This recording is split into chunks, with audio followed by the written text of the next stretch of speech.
Mis hermanos, Dios me los bendiga. Tengo un feliz sábado. Estoy aquí en la iglesia adventista del séptimo día de Loma Linda, San Marcos, Malacatán, Guatemala. Así que, hermanos, saben de que es una bendición que nosotros podamos tener ese privilegio de poder tener libertad de predicar la palabra. Porque según la Biblia, la libertad de expresión se va a terminar. Por eso, hermanos, es una bendición que nosotros como hijos de Dios tengamos este privilegio de poder escuchar la palabra de Dios, más que todos estos temas que tienen que ver con verdad presente y con profecía. Así que, hermanos, vamos a orar para que Dios dirija el estudio de su palabra. Vengamos de rodillas, hermano. Bendito Señor que estás en el cielo, santificado sea tu nombre. Rogamos, Señor, tu presencia para que nos guíe a tu verdad y que podamos entender tu palabra y podamos comprender que estamos en el clímax de la historia, estamos en los últimos días. Bendice a tu pueblo, bendice a aquellas personas que van a escuchar este mensaje. Bendice a tu siervo, te lo suplicamos en el nombre de Jesús. Amén. Mis hermanos, quiero hacer un análisis profundo de Apocalipsis 13, versículo 3 al 4. Queremos explicar a qué se refiere esto. Leamos lo que dice Apocalipsis 13, versículo 3 al 4. Vi una de sus cabezas como herida de muerte, pero su herida mortal fue ¿qué? Sanada. Y cuando sea sanada esta herida, ¿qué va a pasar con el globo terráqueo? Y se maravilló toda la tierra en pos de ¿qué? De la bestia. Y cuando esto suceda, y adoraron al dragón que había dado autoridad a la bestia, y adoraron a la bestia diciendo: ¿quién como la bestia y quién podrá luchar contra ella? Vemos de que acá hay una herida de muerte. Por un periodo de tiempo esta bestia está inactiva, pero dice la profecía que esta herida será sanada, y cuando sea sanada va a tener la admiración de todo el mundo. Aquí dice, y van a decir: ¿quién como la bestia y quién podrá luchar contra ella? O sea que este sistema va a recobrar el poder perdido cuando sufrió la herida de muerte. Ahora, ¿qué significa esto? ¿Y cómo se debe de interpretar esto? Saben, hermanos, que como adventistas del séptimo día tenemos que estar estudiando Apocalipsis 13. Porque Apocalipsis 13 nos habla de qué tratará el conflicto final. Y dice Apocalipsis 13 que este conflicto será por la adoración. Los evangélicos dicen de que la marca de la bestia tiene que ver con un chip.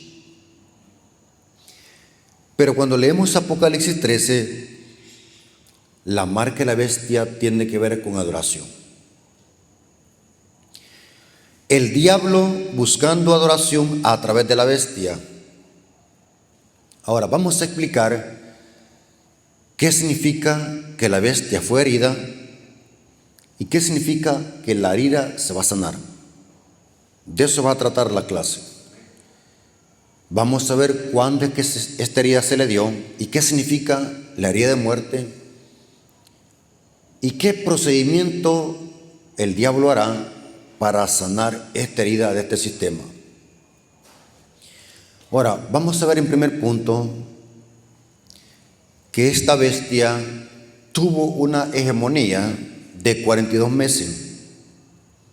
O sea, estos 42 meses es un periodo de actividad de este sistema, de esta bestia, donde este sistema perseguía al pueblo de Dios. Ahora, ¿qué son los 42 meses? Este periodo profético en la Biblia se menciona en diferentes versículos bíblicos con diferentes palabras. Por ejemplo, en otras partes de la Biblia, los 42 meses es lo mismo que 1260 días.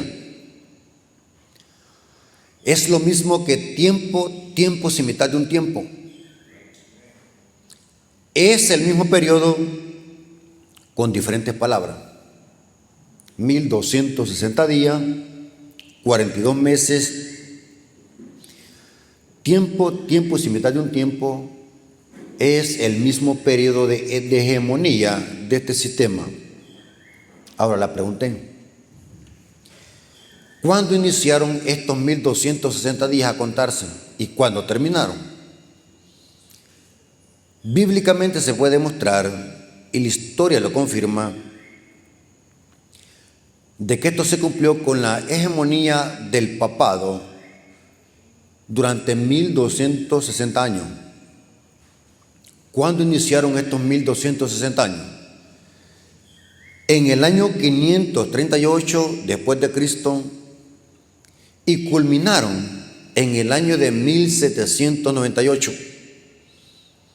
Ya vamos a ver qué es lo que pasó en 1798.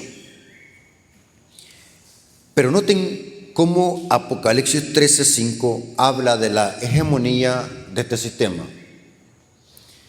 Y vamos a ver de que esta herida de muerte se le suministró a esta bestia después de los 42 meses y no antes.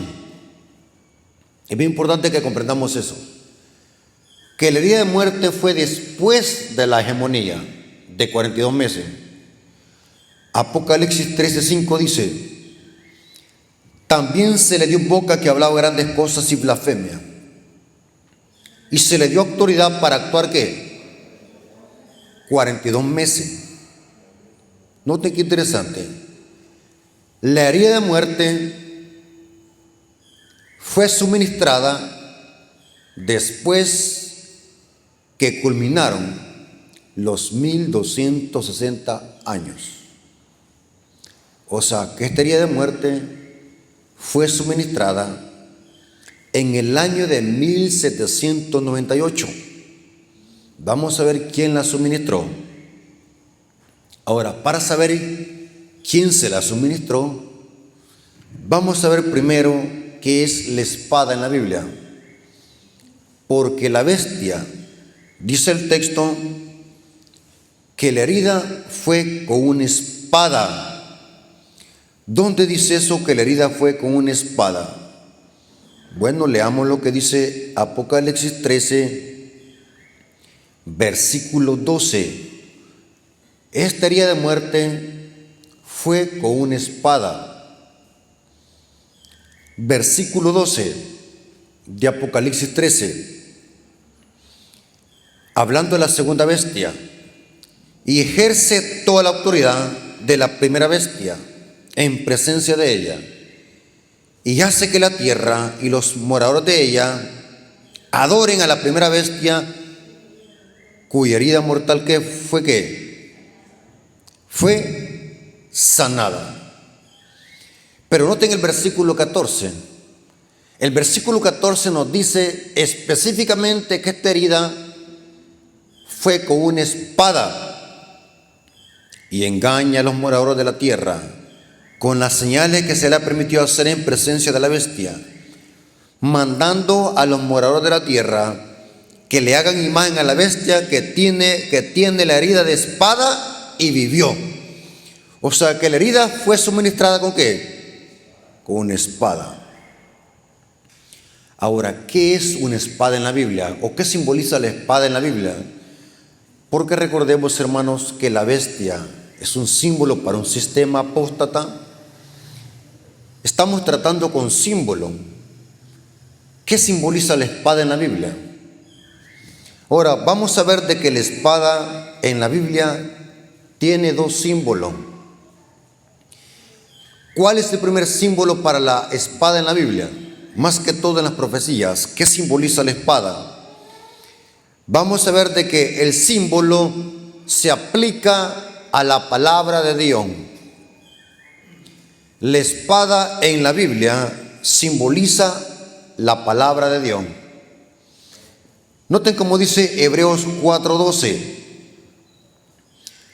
Porque la palabra de Dios es viva y eficaz, más cortante que toda espada de dos filos. Penetra, ¿hasta qué? Hasta partir el alma y el espíritu, las coyunturas y los tuétanos, discierne los pensamientos y las intenciones del corazón. O sea que la Biblia se compara a una espada. Noten cómo dice Isaías 49:2. Aquí se habla del mensaje que Dios le da al profeta. El mensaje que predica el profeta es como una espada. Isaías 49:2. Y puso mi boca como espada aguda. Se refiere al mensaje de Dios que el profeta iba a predicar. Aquí el profeta Isaías. Me cubrió con la sombra de su mano y me puso por saeta bruñida. Me guardó en su aljaba. Noten que aquí se compara la espada con el mensaje que el profeta iba a predicar, el profeta Isaías. Recordemos de que los santos hombres de Dios eran ¿qué? Inspirados.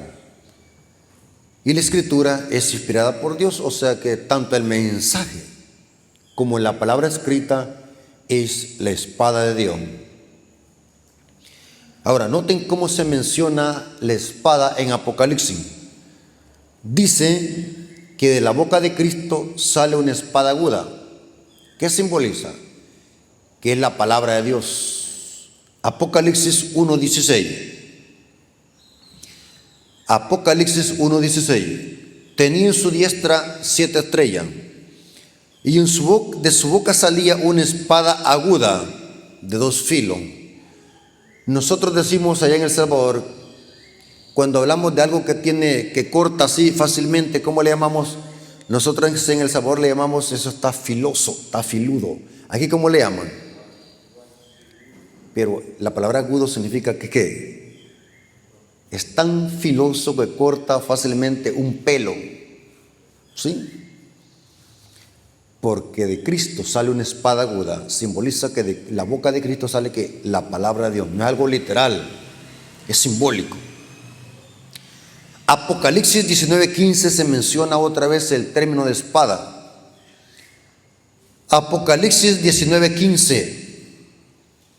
De su boca sale una espada aguda para herir con ella las naciones, y él la reirá con vara de hierro, y él pisa el lagar del vino del furor de la ira de Dios, del Dios Todopoderoso.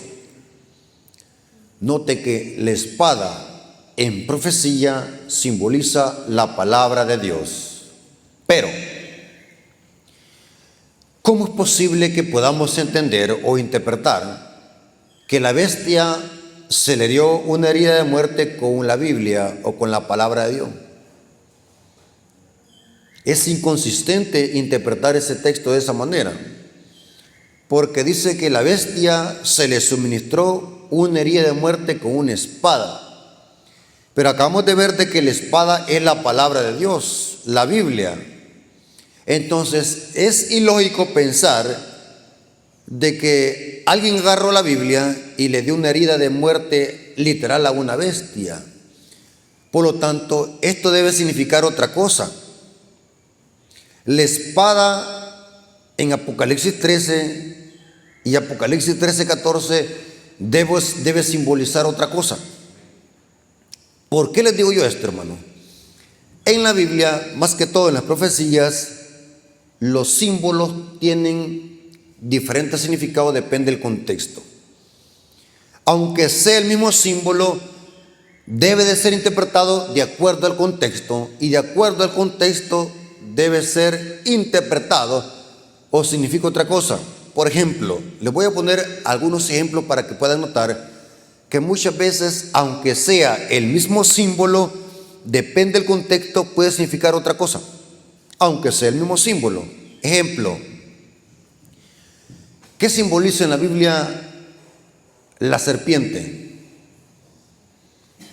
Simboliza al diablo, simboliza a los fariseos, simboliza a un hijo apóstata de Jacob llamado Dan. Pero sabe, hermanos, que la serpiente también simboliza a Cristo. La serpiente levantada en el desierto, o sea que no siempre los símbolos significan lo mismo. Otro ejemplo, la levadura. ¿Saben de que la levadura puede significar diferentes cosas? Puede significar el pecado, puede simbolizar la hipocresía de los fariseos y la hipocresía de Herodes. También la levadura puede significar el Espíritu Santo, el reino de Dios que crece a través del Espíritu Santo.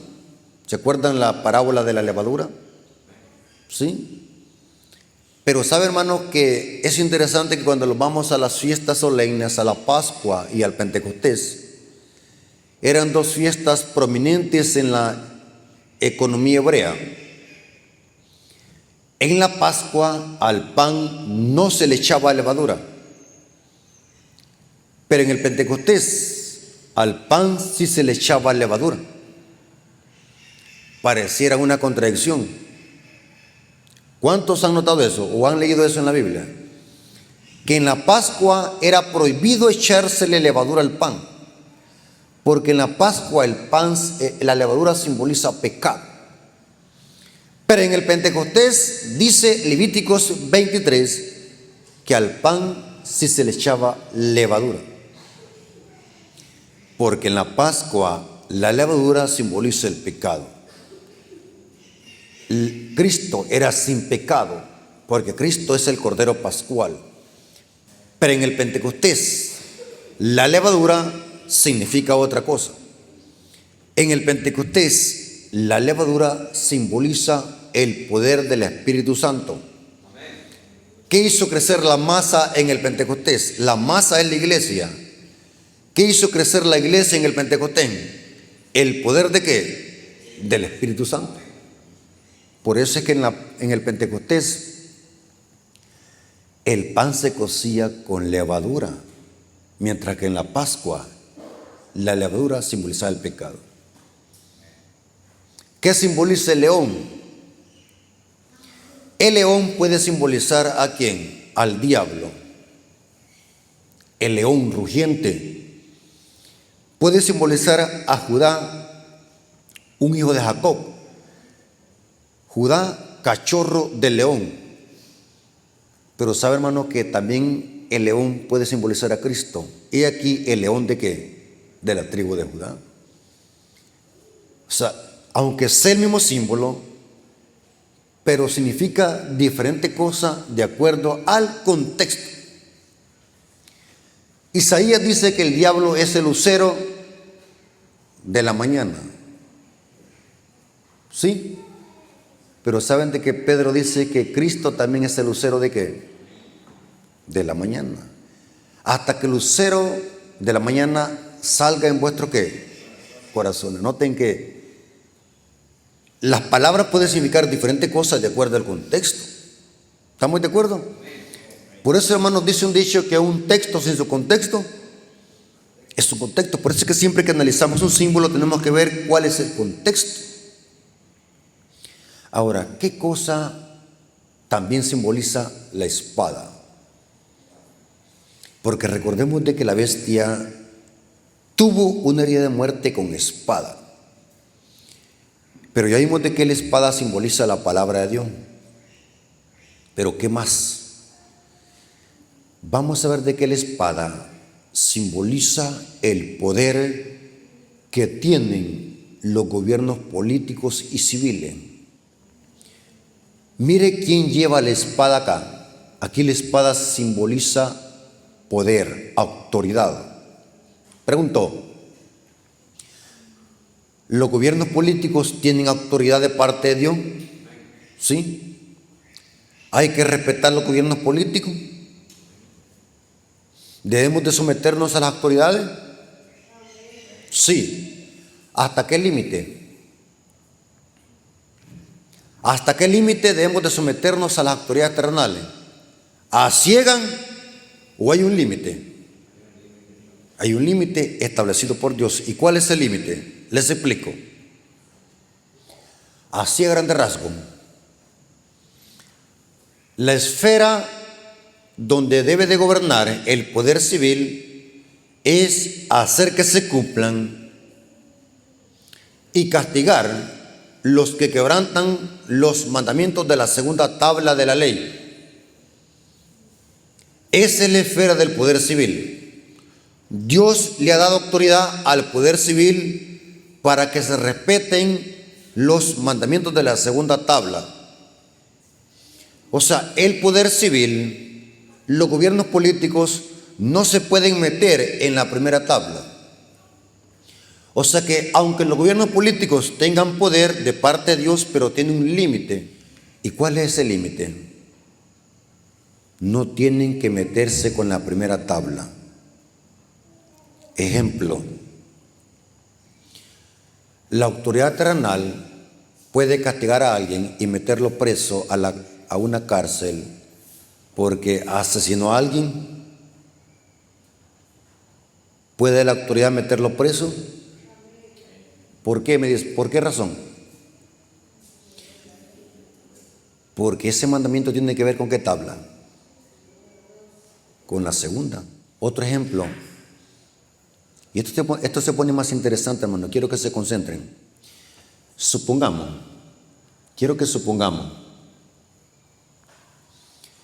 que alguien está acá en la iglesia, hace como 20 años se convirtió al evangelio. Hoy es diácono, hoy es un fiel miembro de iglesia. Pero antes el hermano en su vida pasada había cometido delito. Pero hoy el hermano ya se arrepintió, está aquí consagrado, hoy es un fiel predicador, un diácono. Pero antes cometió delito. Pregunto, ¿la autoridad terrenal puede venir a traerlo preso acá a la iglesia, aunque ya se haya arrepentido? ¿Por qué? Alguien puede decir, si ya se arrepintió, hay que darle una segunda oportunidad. Así piensa la mente carnal. Pero ¿saben qué, hermanos?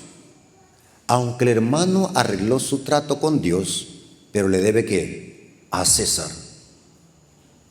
¿Están conmigo? ¿Se acuerdan que Cristo dijo, da a César lo que es del César y a Dios lo que es de Dios? Ya Dios me perdonó, pero le debo ¿qué? A César. Pero una cosa con Dios, Dios me perdonó, pero le debo a César. Mire cómo trabaja el evangelio.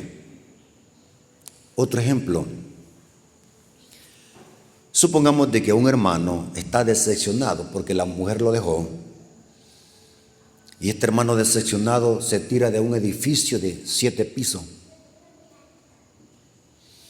El hermano se tira porque se quiere matar, porque la mujer lo dejó. Es de mente débil el hermano. Se tira del 7º piso, pero cuando ya va a mediación, antes de que caiga el sopapo abajo, el hermano se arrepiente en el trayecto antes de caer. Pregunto, ¿Dios lo perdona? Pero eso lo va a librar de que pegue el golpe abajo. Así trabaja Dios con el poder civil. Dios me perdona, Dios es amor, pero le debo a César. Porque la autoridad ha sido puesta por Dios para castigar al que hace lo malo. El poder civil no se puede meter con la primera tabla. Ejemplo, el poder civil no puede decirme qué día me debo de congregar en la iglesia y qué día no. Porque eso tiene que ver con qué tabla. Con la primera. O sea, el poder civil no puede dar leyes religiosas. No puede dar decretos religiosos. El poder civil no puede meterse en cosas religiosas, porque esa no es la esfera del poder civil. Por ejemplo, yo puedo adorar, cualquier cosa puedo adorar una vaca, puedo adorar, cualquier cosa puedo adorar, una piedra. ¿Eso es idolatría? Sí, porque está en la primera tabla de la ley. Pero César no me puede meter preso por estar en la calle adorando una piedra o adorando un poste de luz. Ustedes van a decir, este hermano se hizo loco, pero la autoridad no puede meter preso a alguien porque esté en la calle arrodillado adorando una piedra. ¿Con quién me estoy metiendo en problema? Con Dios, porque tiene que ver con la primera tabla. Pero César no me puede meter preso, ni es delito. ¿O hay alguna ley que diga? Bueno, yo no conozco ninguna ley en ningún país de que diga: los cristianos que adoren una vaca van a ser afusilados o van a ser metidos a la cárcel. No, porque César no se puede meter en cosas religiosas. Ahora, noten lo que dice Pablo, Romanos capítulo 13, versículos 1 al 4. Romanos 13, versículo 1 al 4, hablando del poder civil. Sométase toda persona a las autoridades superiores, porque no hay autoridad sino de parte de Dios, y las que hay por Dios han sido establecidas. Pregunto, ¿las autoridades terrenales tienen autoridad? ¿Tienen poder de Dios delegado? Sí. Por Dios han sido establecidas. De modo que quien se opone a la autoridad, a lo establecido por Dios, resiste. Y los que resisten acarrean condenación para sí mismos. Porque los magistrados, un magistrado es alguien que tiene más poder que un juez. Los jueces son los que dan la sentencia. Un magistrado es más superior que un juez. Noten que está hablando de la esfera civil de los gobiernos. Porque los magistrados no están para infundir temor al que hace el bien, sino al malo. Noten la autoridad. ¿A quién persigue la autoridad? Al que hace lo malo. O sea que si nosotros nos portamos bien, la autoridad no nos va a andar persiguiendo. ¿Saben, hermano? Ustedes sienten qué paz se siente llegar a la casa tranquilo, acostarse en una hamaca y comerse un plato de comida y dormir en una cama sobre una almohada. Se siente tranquilo uno llegar a la casa, que nadie lo ande persiguiendo, que no andar huyendo en los montes, huyendo de la autoridad. Mire qué tranquilo estamos aquí nosotros. ¿Por qué la autoridad va a venir aquí a meter a un hermano preso así que no le demos nada le demos a la autoridad? Y dice Pablo, porque los magistrados no están para infundir temor al que hace el bien, sino que al malo. La autoridad, ¿a quién persigue? Al malo. ¿Quieres pues no temer a la autoridad? Haz lo bueno y tendrás alabanza de ella. Noten que en lugar de perseguirlos, ¿qué es lo que va a hacer la autoridad? Los va a felicitar. Y sigue diciendo, porque es servidor de Dios para tu bien. Esta palabra servidor, ¿saben qué palabra es en griego? Diáconos, servidor. ¿Quiénes son los diáconos en la iglesia? Los que sirven.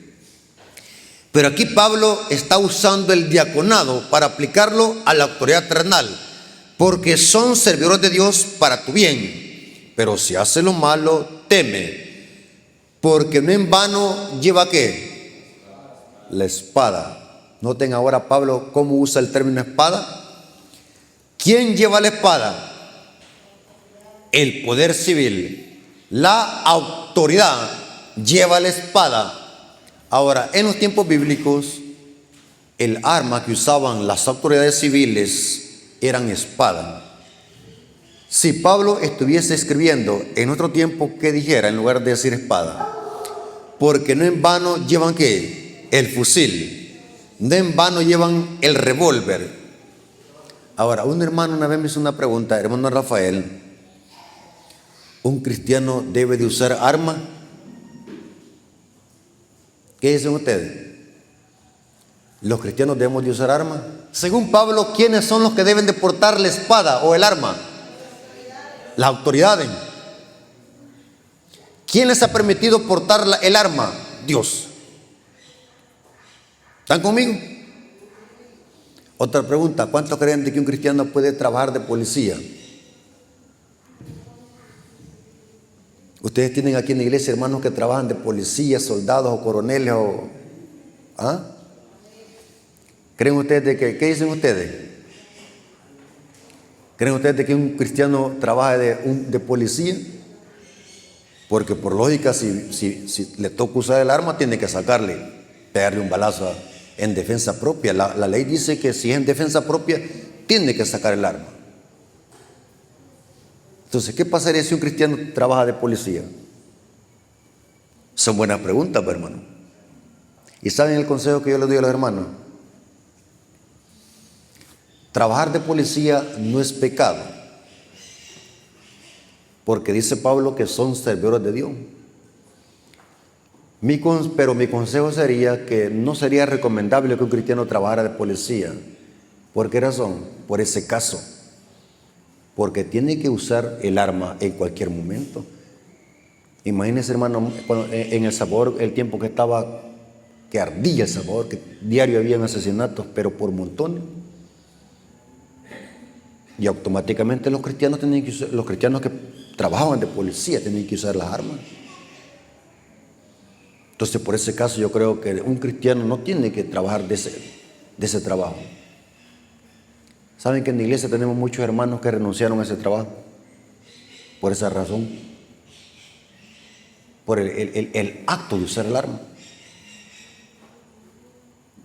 Pero la pregunta es, un cristiano así que no sea autoridad, legalmente la autoridad le da chance de que saque un permiso para portar un arma, la autoridad civil. Pero la pregunta es, ¿ustedes creen que un cristiano debe de portar un arma? No. Saben de que yo conocí un hermano que el hermano en su ignorancia tenía una gran escopeta 12, la tenía matriculada legalmente, una gran escopeta 12. Y yo cuando llegaba a la casa de él le decía, hermano, ¿y usted por qué tiene esa gran escopeta ahí? Le decía. Y él en su ignorancia me decía, hermano, esa escopeta la tengo ahí, me dice, pero cuando venga la ley dominical y vengan a tocarme la puerta, con todo y puerta se van a ir. En la misma ignorancia del hermano. Pero según el apóstol Pablo, eso lo dice Pablo, las armas de nuestra milicia, ¿cuáles son? La palabra de Dios, es el arma del cristiano. ¿Saben cuando voy al banco? Y algunas veces ando mi Biblia allí en el maletín, el guardia que está ahí me dice, ¿usted porta arma? Sí, le digo. Y la primera vez que le dije que portaba arma, inmediatamente me revisó pensando que era verdad que portaba un arma. Y me revisó el maletín. Y cuando vio la Biblia se tiró una carcajada. Sí, es un arma. A ver, bíblicamente la Biblia es un arma. ¿Y cuántos cartuchos tiene? 66 cartuchos. Es el arma del cristiano. Es el arma que nos defiende de los dardos del enemigo, dice Pablo. Pero ahora noten que Pablo dice que el poder civil lleva la espada. Ahora, la pregunta es, ¿con cuál de las dos espadas a la bestia se le dio la herida de muerte? ¿Con la Biblia o con el poder civil? Con el poder civil. Ya veo que hay hermanos que tienen aquí la chispa encendida. Ya vi que estudian. Saben que quien le dio la herida de muerte a la bestia fue la espada del poder civil. Dios usó la espada del poder civil para suministrar una herida de muerte a la bestia. Ahora, ¿cuándo se cumplió esto? ¿Cuándo se cumplió esto en la historia? Esto se cumplió cuando el poder civil de la Revolución Francesa le suministró una herida de muerte al papado en el año de 1798. ¿Qué pasó en esta fecha? Napoleón Bonaparte llevó cautivo al Papa Pío VI en el año de 1798. Recordemos de que ahí culminó los 42 meses y un año después dice la profecía que el Papa Pío VI fue llevado cautivo a Francia, o sea que en Francia murió en cautiverio. La predicción se cumplió. La bestia, o sea, el sistema, dejó de perseguir. Al matar un papa, aunque fue llevado cautivo, pero allá en Francia murió un año después, Eso detuvo la persecución papal de 42 meses. Ahora, ¿saben qué pasó durante los 42 meses? ¿Qué es lo que hizo la bestia durante los 42 meses? A los santos del Altísimo quebrantará y pensará en cambiar los tiempos y la ley, y serán entregados en sus manos tiempos y mitad de un tiempo. Es el periodo de persecución que hizo el papado contra la iglesia. Es el periodo que se le conoce como el oscurantismo o la mal llamada Santa Inquisición, donde el papado mató miles de cristianos que se le conocían como los valdenses, los albigenses y los hugonotes. Este periodo comprende desde el año 538, la hegemonía del papado comprende desde el año 538, cuando el papado eliminó a los tres estorbos. ¿Saben de qué dice Daniel? Que este cuerno pequeño arrancó 3 cuernos de raíz. Daniel 7, versículo 8. La bestia de Apocalipsis 13 es lo mismo que el cuerno pequeño. Esto se cumplió cuando el papado, o sea, la hegemonía del papado, inició en el año 538 y culminó en el año de 1798. O sea, cuando inició esta hegemonía, el papado eliminó 3 estorbos o 3 cuernos. Estos eran los érulos, los vándalos y los ostrogodos. Hasta el año de 1798, cuando el Papa Pío VI fue tomado preso por Napoleón Bonaparte y el general Alexandre Beltier y fue llevado cautivo a Francia. Ahí se cumplió la profecía. La bestia tuvo una herida de muerte con la espada. ¿Con cuál espada? Con el poder del ejército francés. Interesante. Ahora, ¿por qué se le dio la herida con una espada? Porque la bestia también usaba ¿qué? La espada para matar. Esto se pone interesante, hermano. Estos temas de profecía. Miren. ¿Saben cómo mataba la Iglesia Católica durante la Edad Media? Ningún sacerdote usaba sus manos para matar a los supuestamente herejes. Saben que la Iglesia Católica daba la orden a la Francia comunista. Y dice la historia, mire que esto se pone muy interesante. La historia dice que la hija preferida del papado era Francia. La hija predilecta del papado era Francia. Y noten que la hija le dio la herida. La misma hija que usaba la bestia para matar a los cristianos fue la misma hija que le dio la herida. Noten cómo dice Apocalipsis 13, versículos 9 al 10.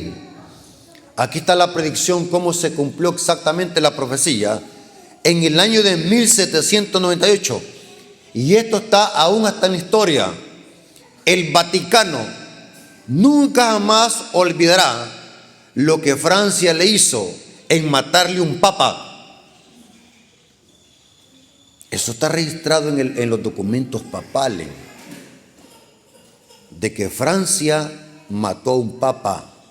La Revolución Francesa, la Francia comunista, mató a un papa y fue el Papa Pío VI. Esto no es invento de los adventistas. Googleenlo, busquen en internet. ¿Quién fue el papa que mató la Revolución Francesa? Fue el Papa Pío VI. Noten cómo dice Apocalipsis 13, versículos 9 al 10. Si alguno tiene oído, oiga. Noten, el oído es para oír. Y el que lea, entienda. Si alguno lleva en cautividad, ¿va en qué? Va en cautividad. O sea, lo mismo que hacía este sistema durante su hegemonía de llevar en cautividad al pueblo de Dios, de matar a espada al pueblo de Dios, esto mismo le pasó a este sistema. ¿Y quién se lo aplicó? La hija preferida le dio la herida. La hija que usaba ahora se le vuelca encima. ¿Saben, hermanos, que yo tengo una clase profunda sobre, lastimosamente no voy a poder dar esa clase aquí en Malacatán, sobre el secamiento del rey Éufrates y la caída de Babilonia? Sabe que las hijas que aman a la madre, al final van a atacar a la madre. Mire qué interesante cómo las profecías se cumplen y se repiten. Eso pasó en el año de 1798. Si alguno tiene oído para oír, oiga. Si alguno lleva en cautividad, va en cautividad. Si alguno mata a espada debe ser muerto. Aquí está la paciencia y la fe de ¿qué? De los santos. ¿Dónde encontramos esa expresión? Aquí está la paciencia y la fe de los santos. En Apocalipsis 14:12. Porque los hijos de Dios que soportaron durante la persecución papal, ¿por qué soportaron? Porque tenían la fe y la paciencia de los santos. Esa palabra paciencia es del griego hupoponek, que significa aguante, resistencia. Ahora, profundicemos un poco más en la historia. La pregunta es, ¿por qué el papado? Si antes usaba la hija a la Francia comunista para matar a los supuestos herejes, hoy la hija se le vuelca encima a la madre. ¿Qué pasó con esa ruptura? ¿Qué es lo que rompió esa amistad que había entre la madre y la hija? ¿Por qué ahora la hija predilecta del papado, Francia, le suministra una herida? Si antes eran de uña y mugre. ¿Conocen ustedes ese dicho acá? ¿Qué significa para ustedes ese dicho? Uña y mugre, que están ¿qué? Juntos, unidos. ¿Qué es lo que llevó a Francia a matar a un papa? Si antes se llevaban mucho, eran unidos. Dice la historia, esta historia es interesante lo que investigué. Son pocos los maestros que explican esto. Yo he escuchado muchos predicadores que dicen, la herida fue en el año de 1798, se la suministró Francia, pero no explican qué es lo que llevó a esa ruptura. Son muy superficiales los hermanos. Noten esta información que conseguí. Esta información la sustraje del libro del pastor Franz Randel, un buen libro que tengo que se llama Las Profecías del Fin. Tremendo libro, hermanos. Dice el pastor Franz Randel, dice así: como en el año de 1791, el Papa Pío VI había denunciado a la Revolución Francesa y su constitución civil. O sea que el Papa Pío VI había hablado en contra de la constitución civil de Francia. O sea que el Papa empezó a atacar la constitución civil de Francia. Noten qué interesante. Dice la historia que el Papa empezó a atacar o a hablar en mal de la constitución política de Francia en el año de 1790. Recordemos de que la herida, ¿cuándo fue? En el año de 1798. O sea que 8 años antes el Papa empezó a atacar a la constitución política de Francia. Empezó a hablar mal. Y también había participado en la primera coalición de poderes europeos para ayudar a destruir a la Revolución Francesa. Noten el Papa Pío VI en qué andaba metido. Andaba metido en una coalición de poderes europeos para destruir ¿qué? La Revolución Francesa. ¿Y sabe qué dijo Napoleón Bonaparte? Esto no me gusta. ¿Saben quién era Napoleón Bonaparte? Era un general que tenía los pantalones bien puestos, no le tenía miedo a nada. Y saben de qué dice Malaquías Martín en el libro Las llaves de esta sangre, que el peor enemigo de los jesuitas, y los jesuitas le temblaban a ese hombre, era Napoleón Bonaparte. Lo tenían como su enemigo acérrimo a Napoleón Bonaparte. Y Napoleón Bonaparte escribió mucho de los jesuitas. Napoleón Bonaparte dijo: esa organización no es ninguna organización religiosa, son militares los jesuitas,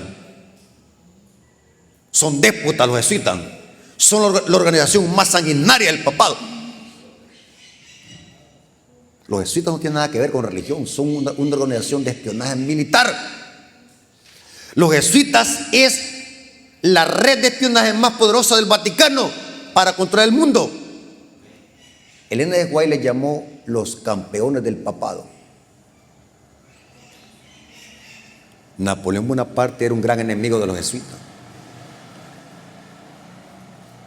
Y Napoleón Bonaparte dijo: ¿qué está pasando con este papa? ¿Por qué nos está atacando? ¿Por qué anda metido en esto?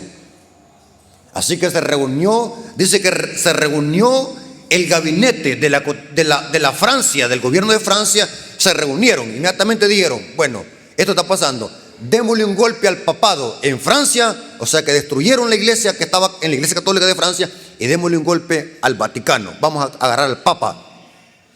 Y dice la historia, esto se pone interesante, esto lo confirma Conflicto de los Siglos, dice que el Papa Pío VI, dice que en la noche estaba celebrando su 23º aniversario de papa, y dice que las puertas estaban cerradas. Eso lo corrobora el Conflicto de los Siglos y lo corrobora la historia, cómo fue el cautiverio del papa. Dice que el papa tenía una misa a medianoche, y dice que el ejército francés llega a la gran puerta de la Basílica de San Pedro, y como estaba cerrada la gran puerta, dice que todos los soldados con hacha botaron a puros hachazos la puerta. Entró el ejército y capturaron en la propia misa al Papa Pío VI. Con Napoleón Bonaparte nada se metía, nadie, le temblaban, hermano. Por eso que dice Apocalipsis capítulo 11, cuando dice que por causa del terremoto murieron como 7,000 personas, es un símbolo para hablar cómo se levantó con gran poder la Revolución Francesa en Europa, como un terremoto. El poderío que tenía la Revolución Francesa. Lean, el Conflicto de los Siglos tiene un capítulo que se llama La Biblia y la Revolución Francesa. Yo me da una gran sección que hay hermanos que son ignorantes sobre estos temas, ni conocen qué es el Conflicto de los Siglos. ¿Conocen ustedes ese libro, hermano, que se llama Conflicto de los Siglos? ¿Cuánto lo tienen? ¿Cuánto lo lee? Una cosa es que usted lo tenga y otra cosa es que lo lea. Váyase a leer el tema, la Biblia y la Revolución Francesa, el gran poderío con que se levantó la Revolución Francesa. Napoleón Bonaparte le dio un golpe al papado en Francia, a la sede del Vaticano, y después le cae en Roma. Y el Papa Pío VI fue llevado cautivo a Francia y un año después muere en cautiverio. Esto lo corrobora el espíritu de profecía. Conflicto de los Siglos, página 434, párrafo 4. Conflicto de los Siglos, página 434, párrafo 4 dice: los 42 meses son lo mismo que un tiempo, 2 tiempos y mitad de un tiempo, 3 años y medio, o 1260 días de Daniel 7. El tiempo durante el cual el poder papal debía oprimir al pueblo de Dios. Este periodo, como fue indicado en los capítulos anteriores, empezó con la supremacía del papado en el año 538 después de Cristo y terminó en el año de 1798. ¿Qué pasó en esa fecha? 1798. Entonces el Papa fue hecho prisionero por el ejército francés. El poder papal recibió un golpe mortal y quedó cumplida la predicción: si alguno lleva en cautiverio irá. Es increíble cómo la profecía se cumple, hermanos. Exactamente se cumplió la predicción. Ahora la pregunta, pero Apocalipsis 13, versículo 3 dice que la herida de muerte será ¿qué? Sanada. La bestia tiene una herida, está inactiva por un periodo de tiempo. Pero, ¿qué significa está inactiva? Que no persigue a nadie. Está inactiva. Existe este sistema, pero está inactivo. ¿En qué sentido? Que no persigue. O sea que el golpe mortal que Francia le suministró al papado sirvió ¿para qué? Para tener ¿qué? La persecución medieval en Europa. Pero dice la profecía que la herida va a ser ¿qué? Y cuando sea sanada, toda la tierra irá en pos de ¿qué? De la bestia. ¿Qué significa que la herida va a ser sanada? Que este poder va a recobrar ¿qué? Su poder. Y cuando recobre su poder, ¿verdad que se va a quedar con los brazos cruzados? ¿A quiénes va a perseguir? Al pueblo de Dios que guarda ¿qué? Los mandamientos. Alguien puede decir, esto suena más a teoría de conspiración. Esto puede decir un ignorante de Biblia e historia, pero solamente veamos el pasado. El papado no cambia, es como un camaleón, dice el Espíritu de Profecía. ¿Saben qué es un camaleón? Se disfraza. Aparentemente hoy es un sistema apacible, que ama al mundo, que representa a Cristo en esta tierra, pero dice Elena de White que es un camaleón. Sus planes siniestros los prepara en oculto.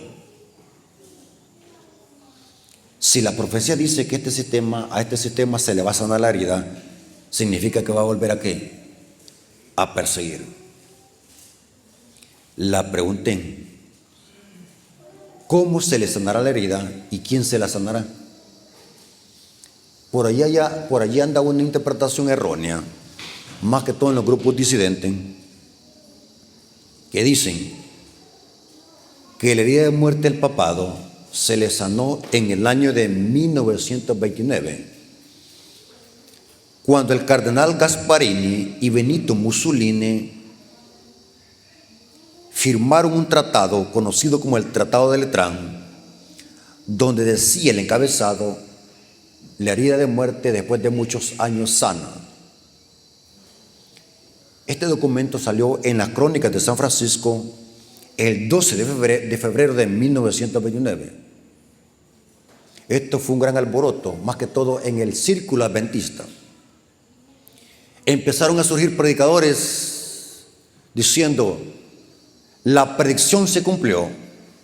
Benito Mussolini y el cardenal Gasparini le sanan la herida del papado.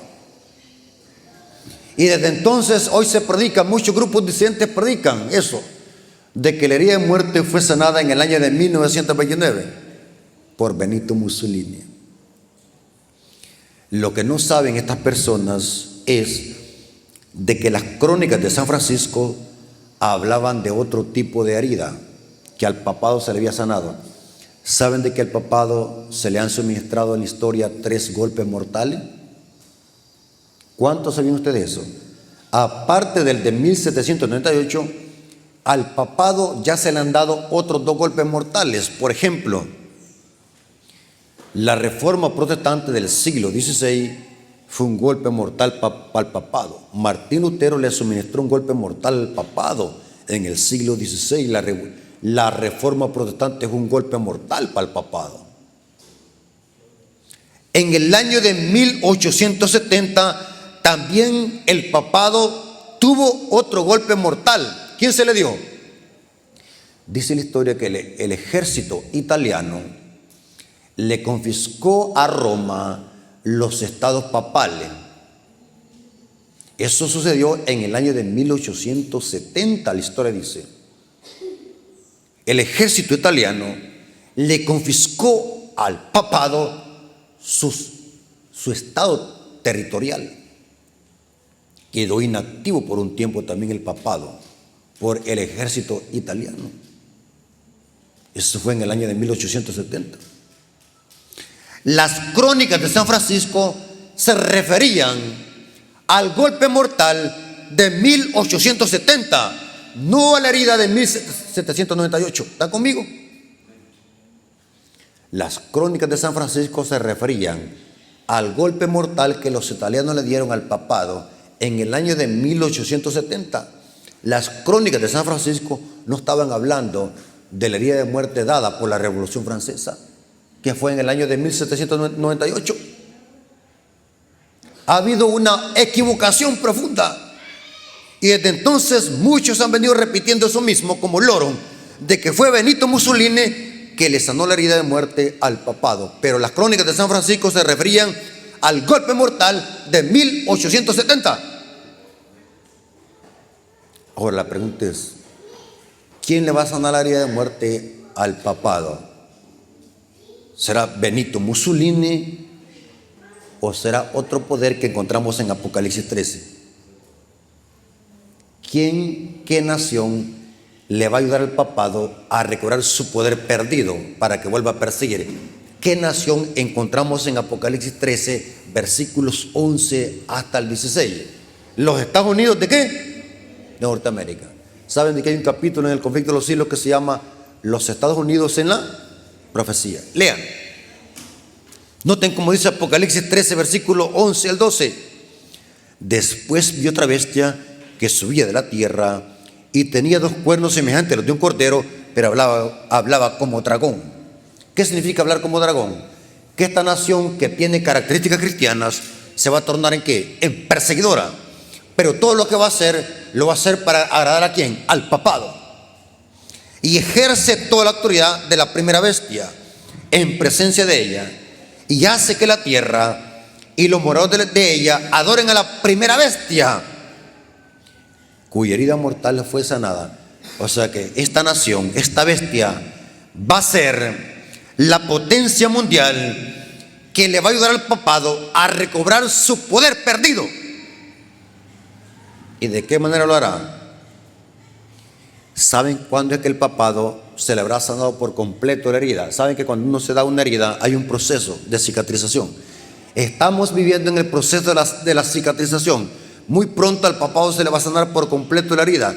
¿Y cuándo se le va a sanar por completo la herida del papado? ¿Saben cuándo, hermano? ¿Qué dice el Espíritu de Profecía? Cuando Estados Unidos decrete por obligación el domingo en honor ¿qué? Al papado. Ahí se le habrá sanado por completo al papado la herida. Y cuando se le sane la herida, significa que va a volver ¿qué? A perseguir. Pero hoy no se van a llamar valdenses, ni albigenses, ni hugonoten. Se van a llamar como adventistas del séptimo día. ¿Pero cuáles? ¿Los sabáticos iglesieros o los fieles a la palabra de Dios? ¿Saben de que hay adventistas que son sabáticos? Pero hay adventistas que son adventistas del séptimo día. No confunda un adventista del séptimo día con un sabático. Aquí hay sabáticos y hay adventistas del séptimo día. El diablo va a perseguir a los adventistas del séptimo día, no a los sabáticos.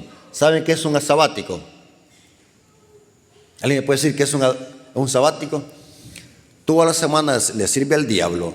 Anda maquillada, anda con minifalda y el sábado está como que si no quiebra ningún plato. Son sabáticos. Hay hermanos que en la semana andan jugando fútbol, andan chupando, andan encalzonetados, pasan viendo pestes en la televisión, viven como mundanos. Y el sábado están como que son palomitas. Son sabáticos. Y saben, hermanos, que la gente tiene razón en llamarlos sabáticos. ¿Sí o no, hermano? La gente tiene razón de llamarlos sabáticos. El diablo va a perseguir a quienes, a los santos que guardan ¿qué? Los mandamientos, no a los sabáticos. Porque muchas veces confundimos de que solamente porque venimos a la iglesia perfumados con saco y corbata, ahí va a estar todo. Podemos estar aquí en la iglesia y podemos seguir siendo hijos del diablo. Eso dice la Biblia. Porque ser cristiano adventista del séptimo día es más que congregarse.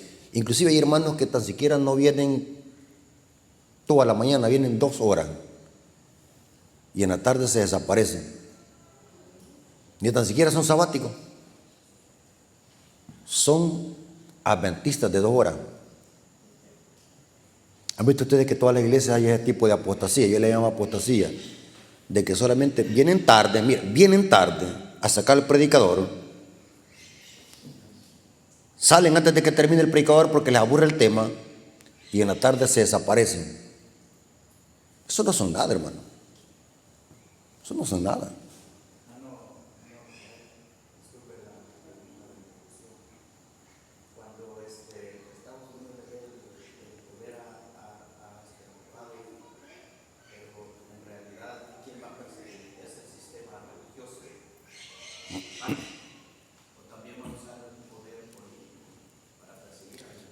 Muy buena pregunta, hermano. Según la profecía, eso está en el conflicto de los siglos, el diablo usará otra vez a la iglesia con el Estado. O sea, va a haber una unión. Y la historia se vuelve a repetir. La iglesia le va a hacer poder civil, maten a los herejes. Pero ¿quiénes van a ser hoy? Las hijas, dice el Espíritu de Profecía, que las hijas, las iglesias protestantes, van a presionar al Senado de Estados Unidos para que dé una ley dominical. O sea, las hijas le van a decir al Estado, queremos una ley dominical. Y esa ley dominical, ¿a quién va a afectar? ¿A un remanente? No sé si me estoy dando a explicar. O sea que, ¿y saben de dónde viene esta profecía? De la historia de Juan el Bautista. ¿Cómo murió Juan el Bautista? Dice que hubo una triple alianza satánica. Un rey político, Herodías, una ramera, y la hija que danzó. Pero la hija, antes de pedir la cabeza de Juan el Bautista, fue donde la madre a consultarle. O sea que la madre le dio la orden a la hija para que la hija pidiera que la cabeza de Juan el Bautista.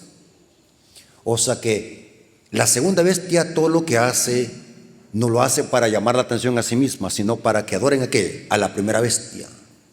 ¿Están conmigo? O sea, el teatro que monta la segunda bestia es para que honren al papado. Y aquí es donde vemos en Apocalipsis 13 la imagen de la bestia. La imagen de la bestia es la unión de iglesia y Estado. O sea que las iglesias protestantes se van a tornar en perseguidoras usando el poder civil.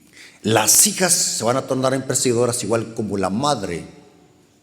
Eso lo vemos en la historia de Juan el Bautista.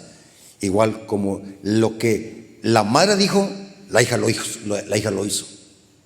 ¿Están conmigo? Ahora, noten cómo dice el conflicto de los siglos, página 565, párrafo 1.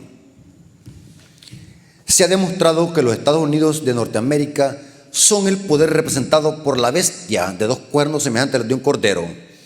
Y que esta profecía, noten hermanos, y que esta profecía se cumplirá cuando los Estados Unidos hagan obligatoria la observancia del domingo que Roma declara ser signo característico de su supremacía.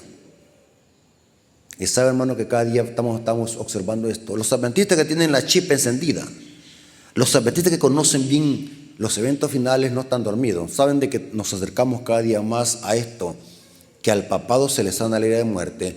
Ustedes han visto cómo el actual presidente Donald Trump, cómo cada día está uniéndose con las iglesias evangélicas y cómo las iglesias evangélicas cada día están apoyando al gobierno norteamericano. O sea que actualmente Trump tiene todo el apoyo de las iglesias protestantes, ¿sí?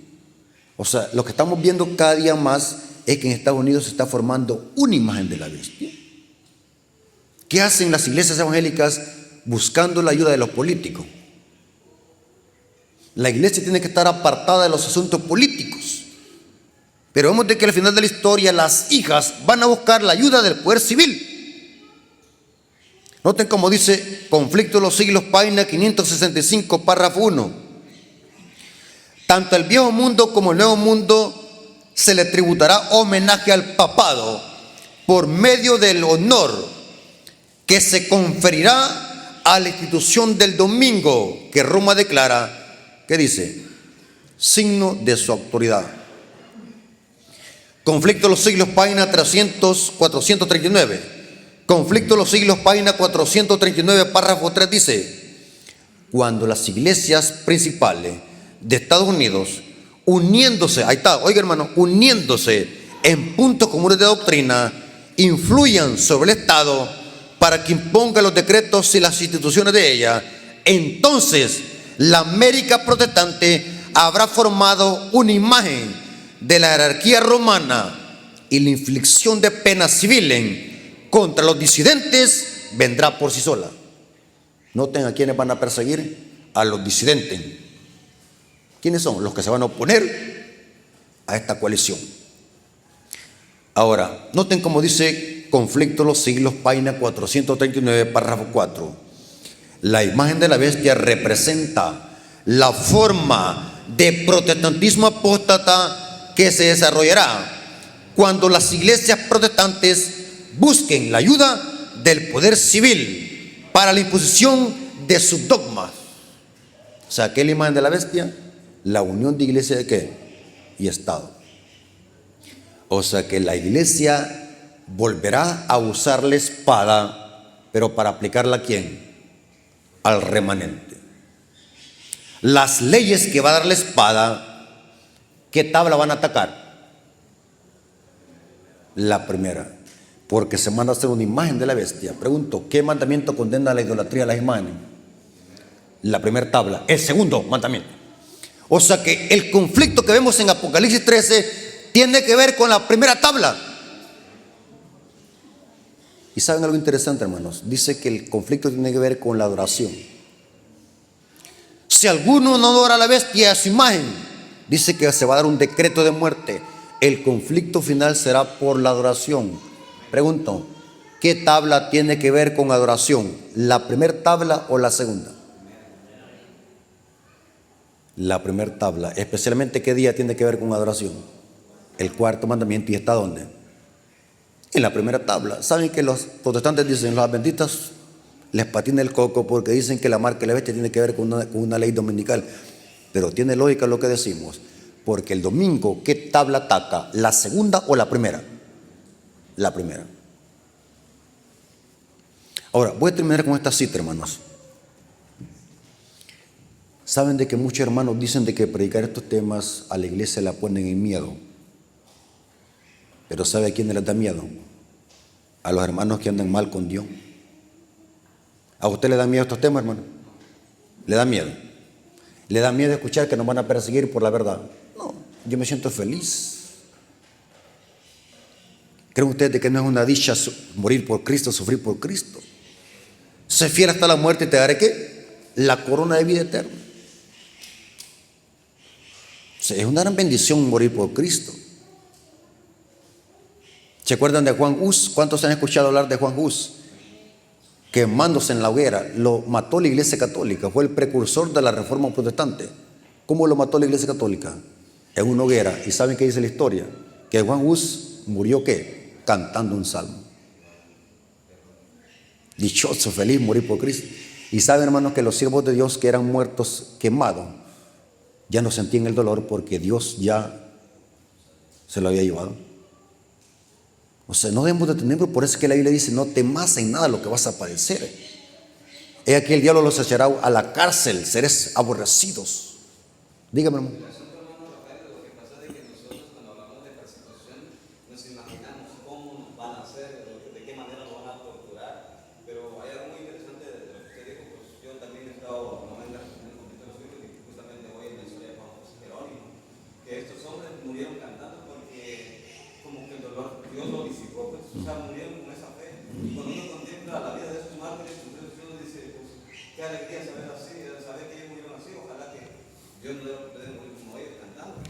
Este, hermano, tenemos que tener claro, hermano, y eso tiene que estar aquí en la mente de nosotros plasmado, que siempre ha sido así y será, nunca cambiado.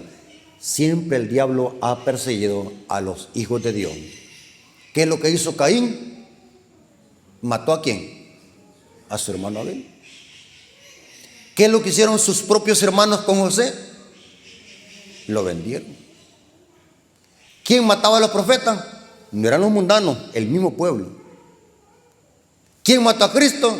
La nación judía unida con el poder civil de Roma.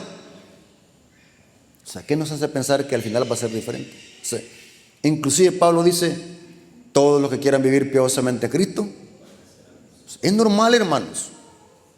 Es normal, es algo que siempre ha pasado así, hermano. Cuanto más fieles seamos, más odiados seremos por el mundo. Es normal. Yo voy a terminar con esta cita, hermano, es una cita tremenda.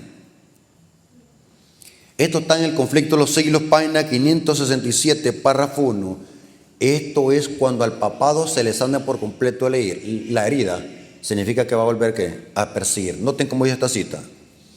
Roma está aumentando sigilosamente su poder. ¿Qué significa sigilosamente? Bajo de agua, decimos nosotros allá bajo de agua, asolapadamente.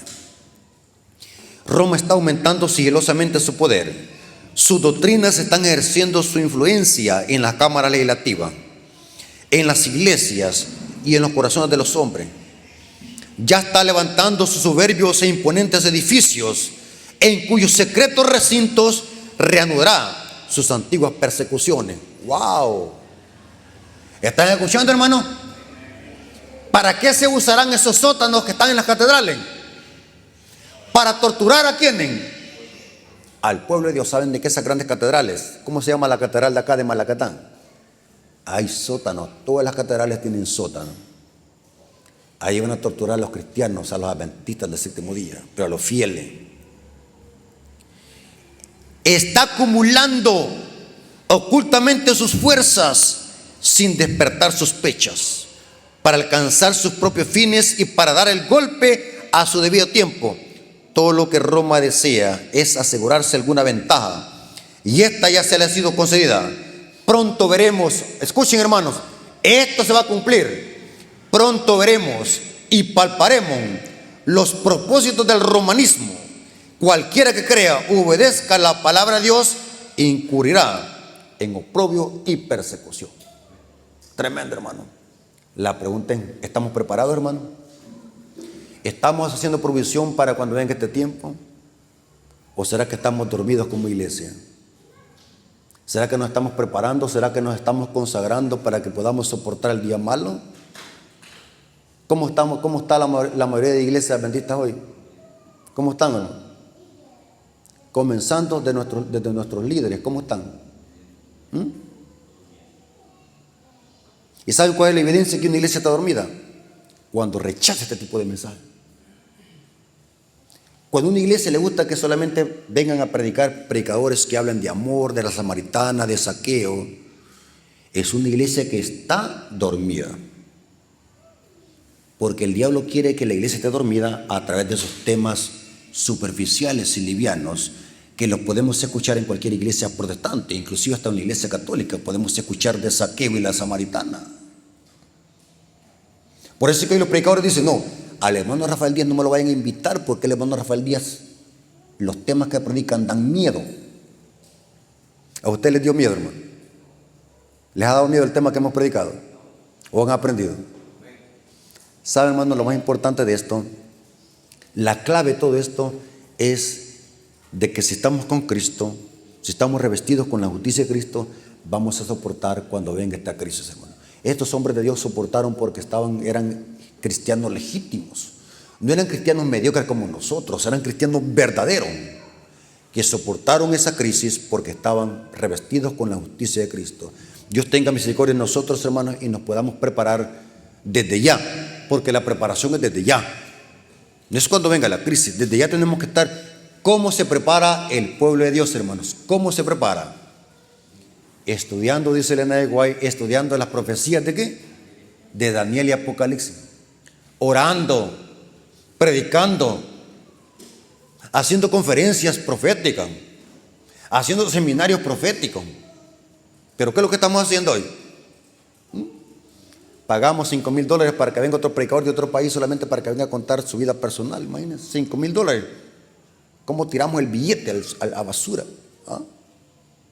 Pagamos un hotel de 5 estrellas solamente para que venga a contar fábulas de su vida personal o temas que los podemos escuchar. Aquí un diácono puede predicarlo, pues. ¿Ah? Estamos mal. Entonces, hermanos, Dios me los bendiga. Recuerden, hermanos, recuerden de que yo tengo un canal que se llama Apología Adventista en YouTube. Suscríbanse, hermano.